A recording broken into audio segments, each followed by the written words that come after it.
Ouais, salut, c'est bon, c'est bon. Ouais. Ah, oh, où ils sont où tes cheveux? C'est bon, calme-toi. Voilà.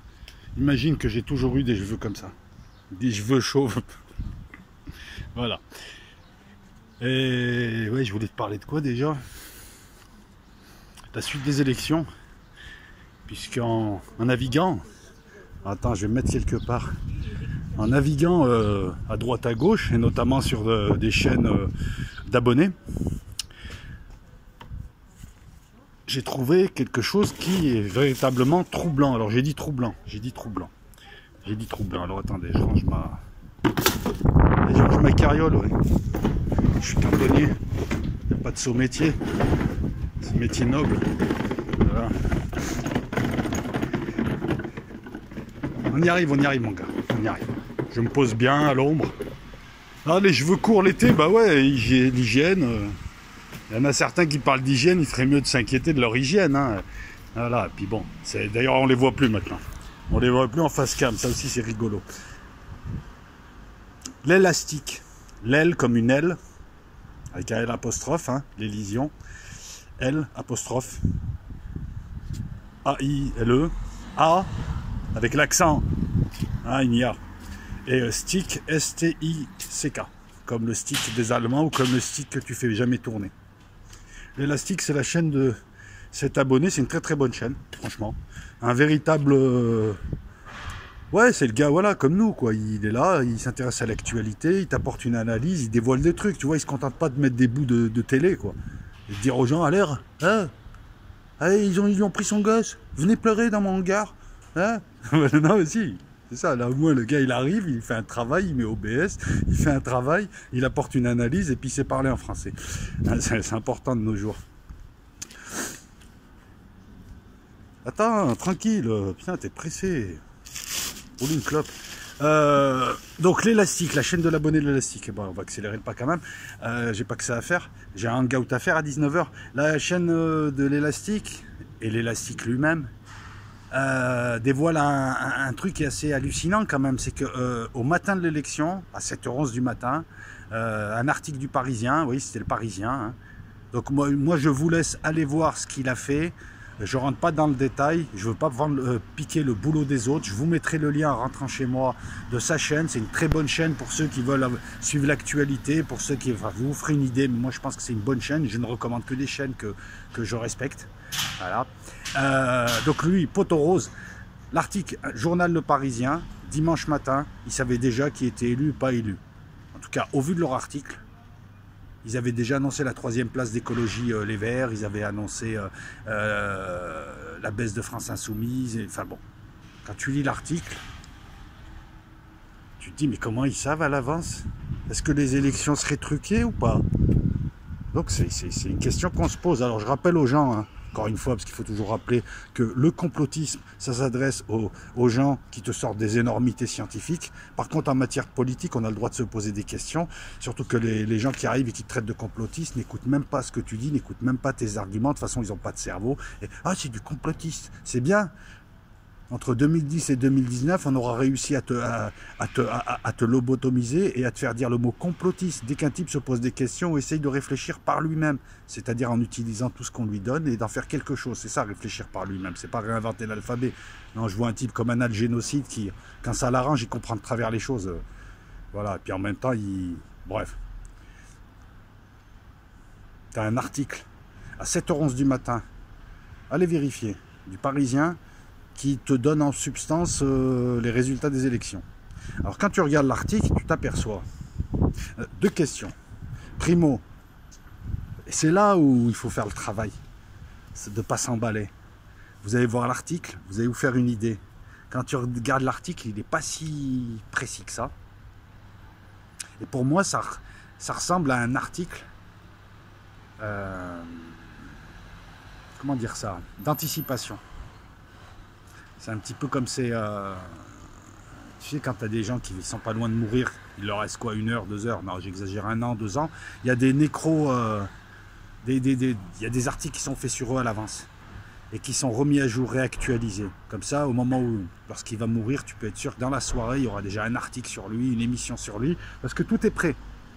Donc est-ce que ça serait pas, première question, un article d'anticipation au vu des sondages. Quand tu regardes, tu te poses quand même des questions. Mais c'est une possibilité. Deuxième possibilité, il faut que j'aille explorer, parce que là, je vous la fais à brûle-pourpoint, rapidos, hein, vite fait, bien fait, hein, à fond les vaches.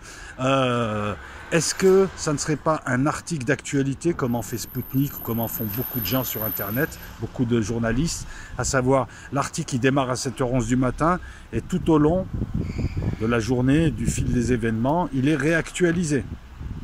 Deuxième possibilité.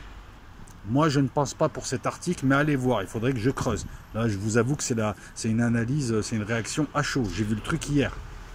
Et merci à l'abonné, je ne sais plus laquelle, il me semble que c'était une fille, qui a évoqué le sujet aussi. Ou troisième possibilité, est-ce que les élections ne seraient pas trafiquées à l'avance? Avec des scénarios hollywoodiens. Tiens, on fait apparaître un troisième homme. Tiens, lui, on le fait monter. Tiens, lui, il n'a plus trop la côte, il ne nous sert plus. Tiens, un psychodrame. Tiens, lui, on va le sanctionner. Si c'est le cas, c'est quand même grave comme accusation. Et c'est en cela que je ne vais pas faire le complotiste Terre Plateau et compagnie.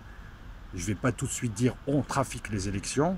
Non, la question intelligente, mes amis, c'est mais tiens, les élections, comment ça marche? Ben ouais, que tu ailles te faire une idée. Comment ça marche? Est-ce qu'il est possible de les truquer? Alors moi, ce que je sais des élections, là, à l'heure où je te parle, c'est que chaque parti a des représentants un peu partout, dans tous les bureaux de vote, pour les élections papier. Il y a à peu près 2 millions, il me semble, de votants par le biais de l'électronique. Et il ne faut vraiment pas accepter le vote électronique, parce que là, tu ne verras même pas que tu te feras avoir que tu ne le verras pas. Donc, dans chaque bureau de vote, normalement, tu as les représentants de tous les partis. Ils ont les chiffres. J'ai bossé pour Ipsos. J'ai fait les municipales ici pour Ipsos. J'étais dans un bureau de vote du 12e arrondissement. J'ai vu comment ça se passait, les gars. Il y avait, voilà, on était 2 sondeurs, on était là, on assistait, on donnait les chiffres rapidement en direct à Ipsos. Hein, les 100 premiers, les 300 premiers, les 500 premiers, puis le chiffre final. Voilà, donc j'ai vu un petit peu comment ça marche. Tout le monde dépouille. Et puis chaque représentant politique de chaque parti envoie les chiffres à son responsable qui le remonte ainsi jusqu'au siège du parti à Paris. Ça fait qu'en principe, les partis ont des témoins un peu partout et ont des chiffres fiables puisqu'ils les constatent ou ils sont constatés par leurs témoins. Donc c'est compliqué. Je te donne une explication, je ne te dis pas ils ont trafiqué ou ils n'ont pas trafiqué. J'essaye de comprendre avant de porter une accusation aussi grave. Essayer de trouver, voilà, tu vois, c'est cette méthode-là qu'il faut que tu utilises aussi pour les histoires de terre, les histoires de lune, tout ça. C'est avant de te jeter vers ce qui te paraît le plus séduisant, le plus... Aller chercher déjà ce qui serait possible de trouver. Tu vois, l'article d'anticipation, ça se fait en journalisme, tu vois. Donc voilà pourquoi il faut fouiller, creuser large, avoir une culture pour mieux comprendre les choses et ne pas dire tout de suite on a truqué nos élections. Peut-être qu'elles ont été truquées, je sais pas, moi je trouve que c'est très bien ce que... cette vidéo de l'élastique, elle est très bien parce qu'elle nous permet de réfléchir sur la méthodologie, sur une sorte de protocole de pensée. Comment tu t'y prends? Donc oui, les élections, c'est le ministre de l'Intérieur ou le ministère de l'Intérieur qui les gère, mais chaque parti a la possibilité d'avoir les chiffres dans la quasi-totalité des bureaux de vote. Et quand il n'est pas là, il est représenté. Tu vois, il arrive que tu aies deux personnes de gauche dont les partis sont proches, il y en a une qui reste, l'autre elle va acheter des casse-dalles ou elle revient. Enfin, en tout cas, moi, à chaque fois, dans les bureaux de vote, je l'ai vu aussi. Quoique c'est marrant, parce que quand je suis allé voter pour les européennes, là, il y avait que 3 dames. Alors qu'il y avait 34 listes. Donc la question est de savoir, est-ce qu'on peut truquer des élections en France? Et comment? Donc après, les chiffres vont à Paris, ils sont centralisés, les chiffres vont à Paris, et après, le ministère de l'Intérieur, au bout de quelques heures, te donne une première estimation, et au bout d'un certain nombre d'heures, il me semble, le lendemain ou 2 jours après, il y a un correctif. Et on sait plus ou moins, on a plus ou moins les chiffres de tout le monde. Si les élections étaient truquées, les responsables de partis et de politiques le verraient, en tout cas ceux qui sont lésés.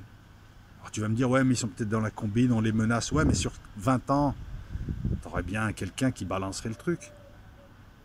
Est-ce que tu penses que par exemple un mec comme, je sais pas, je cherche, hein. Alors, je fais pas confiance en certains représentants de partis parce qu'ils sont dans le système, hein. Je veux dire Raphaël Glucksmann ou Mélenchon, je lui fais pas confiance, mais bon, on te dirait, je sais pas, s'imagine par exemple, voilà, les chiffres sont falsifiés au ministère de l'Intérieur. Parce qu'au niveau des bureaux de vote, il faudrait la complicité de tous les représentants de parti, c'est assez difficile quand même. Il faut quand même être raisonnable. Un complot, plus il y a de monde, moins c'est un complot. Donc il faudrait creuser la piste, voir pourquoi il y avait cet article. Et moi, le truc qui me gêne, c'est que, et c'est vrai que c'est assez troublant, c'est que l'article, il a vite été retiré. C'est suspect quand même. Parce que si tu es journaliste du Parisien, tu peux dire, bah écoutez, oui, on a mis cet article parce qu'on avait des sondages, on savait plus ou moins comment ça allait se passer, et cet article était là, mais de toute façon, on allait le modifier. Non, parce que là, ça fait plutôt, le Parisien avait les chiffres à l'avance, il y a eu une erreur humaine, quelqu'un qui a dû mettre l'article trop tôt, et ça s'est vu. Et dans la précipitation, ils l'ont enlevé. Je veux dire, la réaction du Parisien et la réaction d'un type qui justement accréditerait le fait que les élections soient truquées, ou alors, plus vicieux, on voudrait nous faire croire ça pour qu'on hurle à l'élection truquée. Pendant qu'on hurle à l'élection truquée, on ne voit pas ce qui se passe ailleurs. Et à un moment donné, ils vont te sortir leur joker en disant « Mais non, elle n'est pas truquée ». Et ils vont te sortir le truc. C'est ce qu'ils font habituellement. Ils te balancent un os à ronger. On n'est pas allé sur la Lune. Ils te laissent faire pendant 20 ans. Tu vas parler. Et ils sont morts de rire. À la fin, ils te sortent la preuve ultime. Ben, regarde, on y est allé. Donc tout ce que tu dis, c'est de la merde. Ça leur permet de te discréditer. Et tout ce que tu as dit, 100% de ce que tu as dit, c'est de la merde. Et donc, même si tu as découvert des choses intéressantes, parce que c'est la stratégie du leurre, les gars. Arrêtez de croire à ces complots d'Internet, complots scientifiques et autres conneries. Les seuls complots qui se tiennent, c'est des complots politiques, c'est des ententes, c'est des factions qui se battent. Là, on parle de factions. Donc, c'est vrai que l'attitude du journal Le Parisien, elle est plus que suspecte. Puisqu'on a déjà eu ce genre de polémique, je crois avec RT, qui leur a dit « Mais attendez, l'article a démarré à telle heure et on le réactualise. C'est un article fil de l'actualité. » Donc là, ce serait bon, là je m'adresse à tous les abonnés intelligents et qui cherchent aussi la vérité, ça serait bon de se creuser la tête tous ensemble. On peut en discuter en live aussi, mais bon, comme vous aimez justement ce genre de sujet, comme vous voulez chercher la vérité, c'est peut-être intéressant de chercher la vérité là, et puis peut-être qu'il serait intéressant aussi que des gens demandent des comptes aux Parisiens et puis au ministère de l'Intérieur. Moi j'ai encore du mal, je vais vous donner mon avis, j'ai encore du mal à penser que le système a truqué les élections. Pourquoi? Non pas parce que le système est honnête, mais parce que ça suppose beaucoup de gérer beaucoup de paramètres et de gérer beaucoup de variables, dont des variables humaines. Ça, c'est pas possible. Surtout qu'il y a des déçus qui auraient balancé la mèche. Voilà. Ça, je le pense. Par contre, ce que je pense sincèrement, c'est qu'au sein du ministère de l'Intérieur, il n'y a pas que des gens honnêtes et que les votes électroniques peuvent être truqués. Alors, si on vous dit que les votes électroniques, il n'est pas possible de truquer les votes électroniques, j'ai eu, quand je faisais du sport, dans le sud de la France, j'ai eu la chance de discuter avec une personne qui travaillait pour l'une des boîtes ou pour la boîte, bref, je ne vais pas rentrer dans le détail, je vais rester vague. Il travaillait pour une de ces boîtes qui fournissait ou qui contrôlait ces machines. Et il m'a dit non, ça se truque, hein. Il n'y a pas de problème, si tu mets les moyens, ça se truque et on peut... Voilà. Donc moi, je peux penser, j'arrive à croire qu'on puisse truquer 2 millions de votes électroniques. Alors 2 millions de votes électroniques, ça te permet de faire la bascule. Peut-être que c'est ça finalement. Peut-être qu'en fait, les votes manuels ne sont pas impactés, mais que les différences ont été faites avec les votes électroniques, puisque 2 millions de votes électroniques, je ne sais pas, si tu donnes... tu donnes 200 ou 300 000 votants à quelqu'un, c'est 2-3%, ça change tout. Hein. Enlève 2-3% à certains partis là et donne 2-3% à d'autres partis, tu verras que ça change tout. 3, 4, 5%, après ça dépend, puisque moins il y a de votants, et plus le vote est important. Donc moins il y a de votants, et plus pour obtenir 1%, il faut de votants. Tu comprends ce que je veux dire? Par exemple, s'il y a 10% du corps électoral, s'il y a 10% des gens qui peuvent voter, 10% des gens qui sont inscrits, prenons un exemple, 20% de gens qui sont inscrits, qui peuvent voter, et qui votent, tu es d'accord avec moi que le pourcent est plus facile à obtenir. 10% de 200 000, c'est moins grand que 10% de, je sais pas, de 2 millions, c'est c'est inférieur à 10% de 50 millions. Voilà aussi pourquoi c'est intéressant de voir qu'il y a, il est intéressant d'aller voter, puisque par l'effet de masse, tu les forces à, tu bloques leur magouille.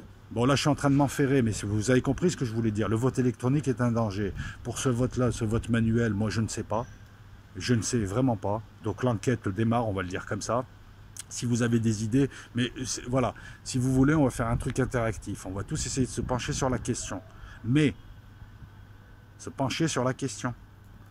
C'est pas t'es allé écouter la vidéo de quelqu'un et tu me donnes le lien, parce que là tu parasites le truc. Je parle pas des gens qui m'envoient des liens intéressants qui peuvent les exprimer. Voilà. Je parle des autres. Arrête, ne m'envoie pas des liens là où tu n'es pas capable de comprendre une vidéo de 5 minutes. Je te fais une vidéo de 5 minutes, tu la comprends de travers. Tu vois même pas une structure. Alors, arrête de me mettre des liens, c'est pas comme ça qu'on réfléchit. Ce que je viens de faire là, c'est une réflexion en direct, tu vois, j'ai rien écrit. Je voulais le faire chez moi, j'ai décidé de le faire là, il fait beau, je suis en pause. Je me suis dit, tiens, l'élastique en parle. Une de mes abonnés, tu vois, par exemple, l'abonné là m'a donné le lien. Ça, c'est un bon lien, ça. C'est va voir ce que dit l'autre. Parce que là, ça serait trop long à résumer. Mais la personne peut le résumer. Mais on va chercher tous à savoir comment regarde, comment on pourrait procéder.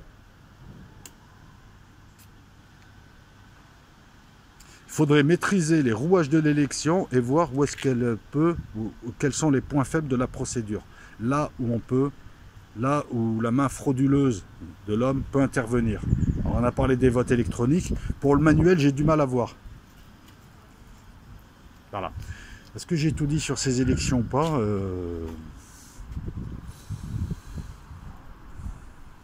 En tout cas, si on s'aperçoit qu'il y a tripatouillage partiel ou total des votes, c'est énorme. C'est énorme. C'est énorme. Moi, je sais que pour Sarkozy, ils avaient prévu les votes électroniques pour Sarkozy, parce qu'il était tellement clivant qu'ils n'étaient même pas sûrs qu'il allait passer. C'est vrai qu'il n'est pas passé... Enfin, si, quand même, il lui avait tout fait, il lui avait mis une bécasse, Ségolène Royal, c'était prévu, hein, c'était voulu. On va lui mettre la plus grosse bécasse du Parti Socialiste, hein, parce que dès qu'elle ouvrait sa bouche, c'était pour dire une bêtise. Il y a eu les votes électroniques, il y a eu la presse avec lui. Pour Macron, c'était un peu pareil. Donc je pense qu'au niveau des votes électroniques, comme ça se fait au ministère de l'Intérieur, n'importe quelle barbouzerie peut les truquer. Mais des votes manuels, c'est compliqué. Voilà, donc je prends vos posts intelligents, je prends vos commentaires intelligents. Et s'il y a parmi vous des gens qui font des vidéos sur leur chaîne, même si tu as un abonné, tu me dis, comme ça je relais. Et puis voilà, je sais pas, je me dis peut-être que là, on peut tous chercher ensemble. Est-ce qu'on peut trafiquer l'élection? Est-ce que l'élection a été trafiquée? Pourquoi est-ce que cet article apparaît? Pourquoi il a été retiré comme ça rapidement? Qui, quoi, comment? Pourquoi le loco il a plus de cheveux? Enfin, il a plus de cheveux en bas qu'en haut. C'est important, c'est important, c'est important tout ça. Voilà. Bon, bah écoutez, comme on est en France, hein, on va se quitter sans une chanson, donc je vais vous mettre à chanter. Je vais me mettre à chanter. Là, je rigole. Voilà. Vous avez vu, pour finir, vous avez vu que j'ai mis en ligne une vidéo. Alors, je ne sais pas si ça a plu ou pas, à moins que ce soit des platistes qui se cassent. Hein, parce que c'est marrant, YouTube, quand tu mets une vidéo, tu perds des abonnés, et après tu reprends, je comprends pas, on m'a dit que c'était mécanique et tout, mais là je pense qu'il y a quelques platistes qui ont quitté ma chaîne, qui sont des abonnés, parce que je leur disais pas ce qu'ils voulaient entendre. Tu sais, moi je suis inscrit à plein de chaînes, quand je me désabonne, c'est quand je vois que le mec ne propose pas au bout d'un certain temps ce qui me plaît. Maintenant, quand un mec il dit, voilà, il faut aussi, si tu veux être adulte, moi je te dis, j'ai mes 10 000 abonnés, après le reste, je sais, tu vois, je pourrais en avoir 15 000 et acheter des abonnés, hein, mais bon, le problème, c'est que ça se voit sur Social Blade, ça se voit quand tu as des achats d'abonnés, hein, comme certains qui achètent des abonnés, alors que ce n'est pas leur vrai chiffre. Mais ça ne m'intéresse pas, ça. Moi, ce que j'arrive pas à comprendre, c'est la conduite de gens qui sont des enfants. Dès qu'on dit un truc qui te plaît, tu t'abonnes à l'émotionnel, alors que ça se trouve, je suis un gros con. Et dès qu'on dit un truc qui te plaît pas, je croyais que tu cherchais la vérité. Donc si c'est parce que je me suis permis de parler des platouzes, ben j'en parle comme je veux, parce que je m'en fous, le chantage à l'abonnement. Mais c'est marrant de voir aussi que même sur ça, vous êtes des enfants, certains, vous êtes versatiles. Et je l'aime bien, je l'aime pas, je me désabonne. Mais il y a plein de gens que je n'aime pas physiquement et j'écoute ce qu'ils disent parce que ce qui m'intéresse, c'est leur contenu. Et quand une vidéo ne me plaît pas, je me demande pourquoi, j'essaie de trouver des arguments. Et voilà, je ne me désabonne que quand le gars, au bout de, je sais pas, 15-20 vidéos, il fait de la merde. En plus, je vais voir de tout, hein, je vais même voir du gaming. Donc voilà, donc j'annonce une... bah là, je vais l'acheter ce soir normalement. Hein, parce que quand la banque postale me rendra mon salaire, je vais l'acheter ce soir. Je vais acheter les Total War Napoléon. Donc là, ce que je vous ai mis, c'est une petite vidéo de la bataille de Ligny, qui est une bataille en démonstration. Le temps de maîtriser un petit peu le jeu, je pense que sur la main du roi, je vais vous faire des batailles beaucoup plus complètes. peut-être moins de musique, un peu plus d'humour, et on refera, c'est très simple. Waterloo, on va la gagner cette fois. Il n'y a pas de Waterloo, on va la gagner. Leipzig, on va la gagner. Donc bataille napoléonienne parce que je m'intéresse vraiment, vraiment, vraiment à Napoléon depuis que j'ai lu le livre de Patrick Rambaud, AUD à la fin, les gars. La bataille d'Essling. Je vous en avais parlé une fois. Édition Gallimard. Je l'ai lu, mais d'une traite. Et depuis, je ne fais que m'intéresser à l'époque napoléonienne, Napoléon Ier. Et moi qui pensais connaître cette époque et Napoléon, j'en découvre tous les jours. Et là, je m'intéresse pas mal aux campagnes napoléoniennes, aux ordres de bataille, aux compositions de l'armée, la vie de tous les jours des soldats, tout ça. Donc je me suis dit, écoute, prends le jeu qui va avec. Hein, voilà, comme ça, je vais maîtriser un peu la différence entre cuirassier, grenadier, qu'est-ce qu'il y a encore, tirailleur. T'as même encore des mousquetaires dans certaines armées hein, qui tirent au mousquet. Hein. Parce que quand on pense mousquetaire, on pense épée. Voilà, donc vidéo. Voilà, vidéo, pensez à l'élastique, l'apostrophe A-I-L-E-A, avec accent, stick, S-T-I-C-K. Cette histoire d'élection truquée ou pas truquée. Voilà, en tout cas, il pose les bonnes questions. Si vous avez des chaînes et si vous voulez faire une vidéo dessus, communiquez-moi les liens. Et puis, venez, on va faire l'enquête ensemble. Je vous ai donné quelques axes, si vous avez des idées sur les directions à mener pour l'enquête. Hein. Donc déjà, savoir comment on fait une élection et s'il est possible de trouver des failles. Première chose, ça c'est important. Et ensuite, etc., etc. Allez, je vous fais la bise à toutes et à tous. Et normalement, à partir de 19h jusqu'à 2h du matin, il y a le Maxi Hangout chez Pénélope Odyssée, alias Chanel, à Gura, pour ceux qui connaissent. Et moi, j'y serai au départ, donc voilà. Et puis demain, on va voir, demain, peut-être un petit live à la place du talk, histoire de souffler un petit peu. Je vous fais la bise à toutes et à tous. Je vous souhaite un excellent week-end. Et puis gardez la pêche et gardez votre esprit critique. Ciao.